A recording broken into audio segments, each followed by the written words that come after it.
আঙ্গো দাদারা ছিল অনেক, আঙ্গো বাপেরা ছিল অল্প, আর আমরা যারা ব্রাজিল ফ্যান তাগো আছে সাগুয়া ভরা গল্প।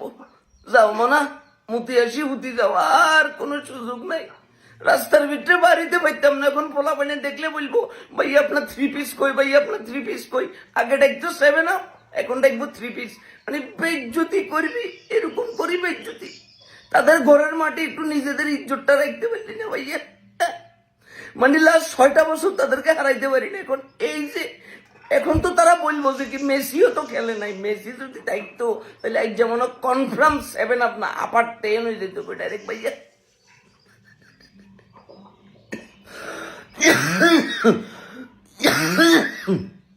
এই বেজ্জতি লই আর কদিন থাকবো ভাইয়া, এমনি করি বেজ্জতি করে দিবি। আরে বেটা মেসি সহজ যদি 3-4টা গোল খাইতি তাহলে একটা কথা ছিল। মেসি সারা এমনি করে আঙ্গো প্যান্টিটা খুলি আমাদেরকে মধ্যে মধ্যে করে দিছে। আর্জেন্টিনার ফ্যানদের জন্য তো আমি এখন ফেসবুকে আসতে পারতাম না। বিদায় পৃথিবী, বিদায়।